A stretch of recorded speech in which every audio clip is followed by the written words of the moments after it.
Assalamualaikum warahmatullahi wabarakatuh. Sahabat semua, sebelum lanjut, pastikan sahabat semuanya subscribe El-Laila Official.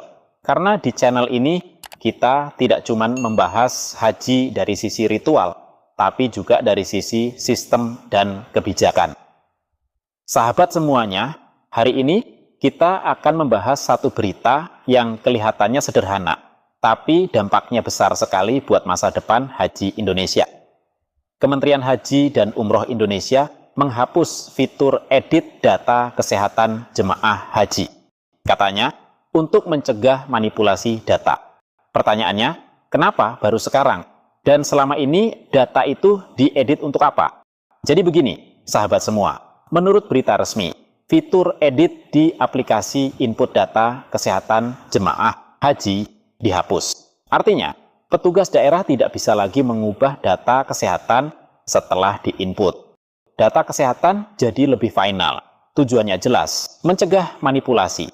Secara administratif, ini terlihat rapi dan tegas. Tapi justru disinilah alarm kerasnya berbunyi. Mari kita jujur. Kalau fitur edit harus dihapus untuk mencegah manipulasi, berarti manipulasi itu pernah terjadi. Ini bukan tuduhan. Ini logika kebijakan publik.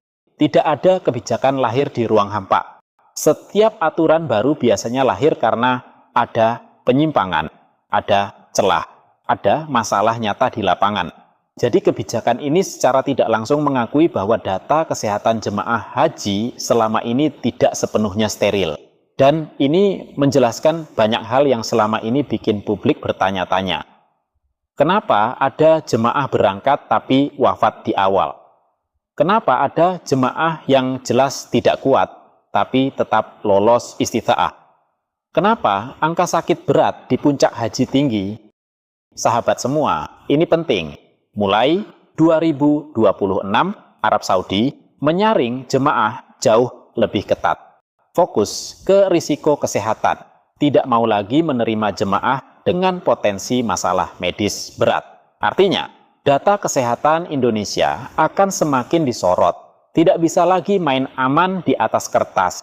Kalau Indonesia masih main edit data, yang kena bukan petugas, tapi jamaahnya langsung visa bisa ditolak. Keberangkatan bisa batal. Dan itu akan jadi malu nasional. Jadi penghapusan fitur edit ini lebih mirip langkah penyelamatan wajah, bukan murni reformasi. Nah, sekarang pertanyaan krusialnya adalah, dengan menghapus fitur edit, apakah masalah akan selesai? Jawabannya, belum tentu. Karena manipulasi data tidak selalu terjadi di tahap edit. Bisa terjadi di tahap input awal. Bisa terjadi karena tekanan kuota. Bisa karena kasihan jemaah sudah menunggu puluhan tahun. Kalau mentalitasnya masih yang penting berangkat, target kuota lebih penting dari keselamatan, tidak ada audit dan sanksi, maka manipulasi hanya pindah bentuk, bukan hilang. Teknologi tanpa integritas itu kosmetik. Lalu, langkah apa yang seharusnya dilakukan oleh pemerintah? Kalau pemerintah serius, seharusnya langkah ini tidak berdiri sendiri. Minimal, langkah yang pertama, audit data kesehatan jemaah tahun-tahun sebelumnya. Kemudian, langkah yang kedua, sistem jejak digital, siapa input, kapan, dan di mana. Lalu, langkah yang ketiga, sanksi tegas jika terbukti ada manipulasi. Dan langkah yang keempat, edukasi jemaah bahwa tidak berangkat karena kesehatan bukan kegagalan ibadah. Karena istita'ah itu perlindungan negara, bukan penghalang ibadah. Jadi, sahabat El-Laila, kesimpulannya jelas, menghapus fitur edit adalah langkah maju, tapi terlambat. Ini lebih mirip tameng kebijakan, bukan reformasi total. Dan ini membuktikan satu hal penting. Masalah haji Indonesia bukan cuma soal Saudi, tapi soal kejujuran dan keberanian membenahi sistem dari dalam. Kalau sahabat semua setuju bahwa haji harus aman, jujur, dan manusiawi, silakan like, subscribe, dan share video ini. Kita kawal haji bukan untuk menjatuhkan, tapi supaya jamaah selamat dan ibadahnya bermartabat. Sampai jumpa di konten selanjutnya. Wassalamualaikum warahmatullahi wabarakatuh.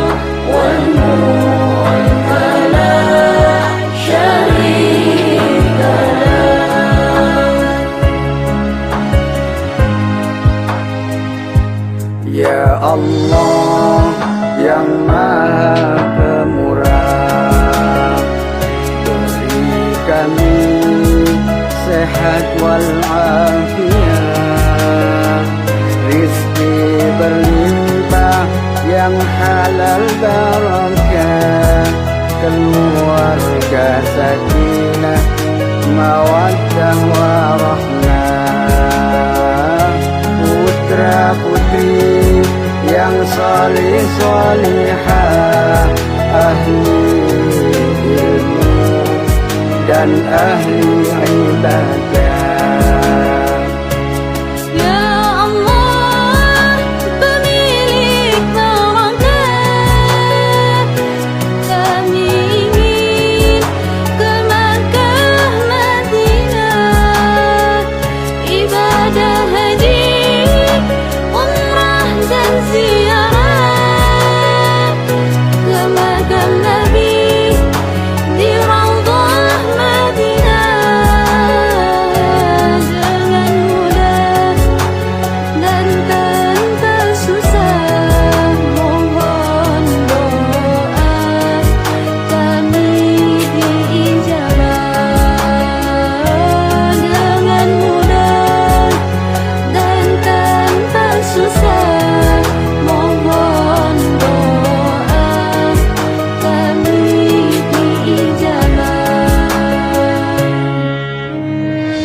Allahumma salli ala sayyidina Muhammad salatan tuballighuna biha hajja baitikal haram wa ziyarata qabri nabiyyika alaihi afdalus salati wassalam fi lutfin wa afiyatin wa salamatin wa qulubil maram wa ala alihi wa sahbihi wa barik wa sallim.